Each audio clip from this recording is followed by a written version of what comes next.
आज हम लोग इम्पोर्टेंट टॉपिक लेके आए हैं स्पॉन्टेनियस हिटिंग्स से रिलेटेड। तो welcome to Coleman capsule YouTube channel. सबसे पहले देखेंगे हम लोग कि इग्निशन टेम्परेचर किसको बोलते हैं। Ignition temperature is the minimum temperature that substance must be raise to before it will ignite. Ignite कोई भी सब्सटेंस को इग्नाइट करने के पहले, मतलब जलने के पहले जितना टेम्परेचर इसको दिया जाता है, ठीक है जी, जलने के लिए जितना टेम्परेचर दिया जाता है उसको हम लोग बोलते हैं इग्निशन टेम्परेचर। तो हम लोग देखते हैं इग्निशन टेम्परेचर जो what will be the ignition temperature of bituminous coal. Bituminous कोयला का जो इग्निशन टेम्परेचर कितना होता है, तो आपका 200 डिग्री सेंटीग्रेड होता है, 200 डिग्री सेंटीग्रेड।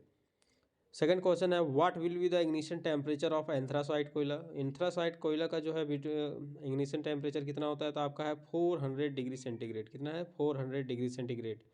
अब हम लोग मेनली देखते हैं कि स्पॉन्टेनियस हीटिंग बोलते किसको है। पहला है कि स्पॉन्टेनियस हीटिंग बोलते किसको है। May be defined as the spontaneous heating process of self-heating, resulting eventually in its ignition without the application of external heat. Without मतलब एक्सटर्नल हीट, बिना किसी एक्सटर्नल हीट दिए जो अपने आप उसमें सेल्फ हीटिंग होता है किसी कोयले में, तो उसको हम लोग बोलते हैं spontaneous heating. Okay my dear, spontaneous heating किस पे डिपेंड करता है, तो ये आपको बहुत सारा फैक्टर है जिस पे डिपेंड करता है। तो एक एक करके डिस्कस करते हैं। तो पहला है केमिकल कंपोजिशन ऑफ कोयल, ठीक है। तो high moisture and high volatile matter coal are more suspectable to spontaneous heating. जिस कोयला में परसेंटेज ऑफ मॉइस्चर जिसमें अधिक रहेगा, जिसमें वोलाटाइल मैटर का परसेंटेज अधिक रहेगा, वह जो कोयला रहेगा ज़्यादा स्पॉन्टेनियस हीटिंग उसमें होगा।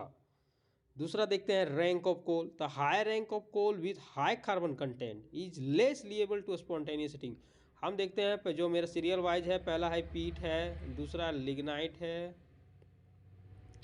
तीसरा आपका बिटुमिनस है, और चौथा जो आपका है एंथ्रासाइट।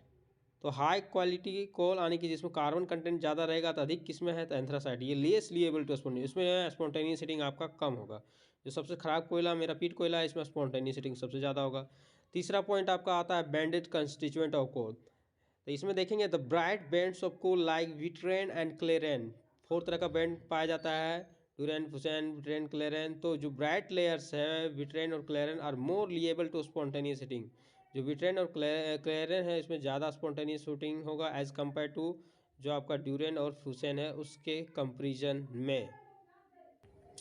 तीसरा पॉइंट यहाँ पे, चौथा पॉइंट है आपका फ्राएबिलिटी। फ्राएबिलिटी का देखा जाए तो more friable coals more liable to spontaneous heating. जो इस कोयल में ज़्यादा फ्राइबल का नेचर होगा उसमें ज़्यादा स्पॉन्टेनियस हीटिंग होगा। पांचवा पॉइंट है आपका प्रेजेंस ऑफ आयरन पायराइट। जिस भी कोयले में iron pyrites, coal containing iron pyrites is more liable to spontaneous heating. जो इस कोयले में आयरन पायराइट्स अधिक मिलेगा उसमें ज़्यादा आपका स्पॉन्टेनियस हीटिंग होगा माय डियर। छठा पॉइंट है nature of adjoining strata. Nature of adjoining strata, if adjoining strata is of shale. यदि एडज्वाइनिंग स्ट्राटा में आपका सेल पाया जाता है तो जो वह कोयला दो coal is more liable to spontaneous heating.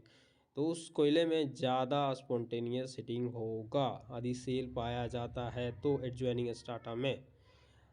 सातवां पॉइंट है आपका डेप्थ ऑफ सीम। तो यहाँ पे कंपेरिजन किया जाए, सैलो सीम में अधिक स्पॉन्टेनियस हीटिंग होगा कि ये ज़्यादा डेप्थ में जो सीम पाया जाता है उसमें ज़्यादा स्पॉन्टेनियस हीटिंग होगा। The strata temperature and crushing effect of super incumbent rocks of a coal seam increase with increasing depth, ठीक है। जैसे इंक्रीज डेप्थ करता है तो ये जो super incumbent rocks of coal seam increase हो जाता है, ठीक है। स्टार्टर टेम्परेचर भी इंक्रीज हो जाता है। Both factors accelerate the process of spontaneous heating. इसलिए जिस कोयले में ज़्यादा जो ज़्यादा डेप्थ में होगा उसमें ज़्यादा स्पॉन्टेनियस हीटिंग होगा। फिर आठवां पॉइंट देखा जाए तो यहाँ आठवां पॉइंट हम लोग देखें थिकनेस ऑफ सीम। जो थिकनेस जिस भी सीम का, मान लीजिए जिस सीम का ज़्यादा रहेगा उसका ज़्यादा हम लोग यदि हाइट में यदि हम चलाते हैं तो ठीक है। तो उस सीम में ज़्यादा स्पॉन्टेनियस हीटिंग होगा, उसको ज़्यादा एक्सपोज एरिया मिलेगा, तो वहाँ पे ज़्यादा स्पॉन्टेनियस हीटिंग होगा।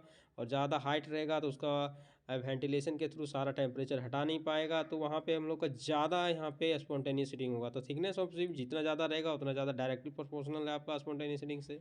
जियोलॉजिकल डिस्टर्बेंस देखा जाए तो जितना ज़्यादा जियोलॉजिकल डिस्टर्बेंस कोई भी कोयले की सीम में पाया जाएगा तो वहाँ पे अधिकतम आपका स्पॉन्टेनियस हीटिंग होगा।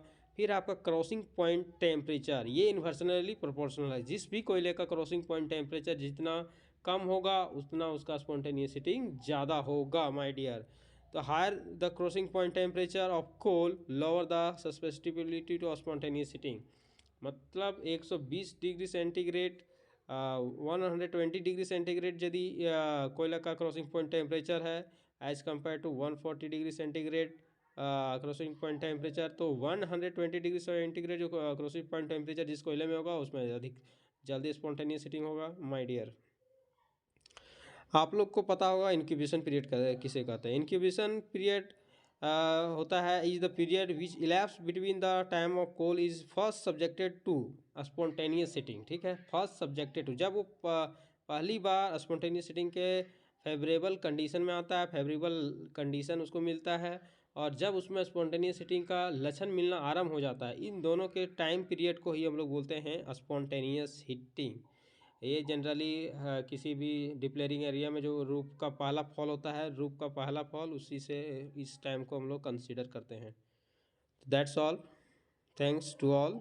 आप लोग जुड़े रहिए और चैनल को सब्सक्राइब कीजिए। एक से एक टॉपिक इस यूट्यूब पे चैनल में मैं डालता रहूँगा, न्यू टॉपिक जो आप लोग को पढ़ना है, जो आप लोग के लिए इम्पोर्टेंट है, तो लगे रहिए। थैंक्स।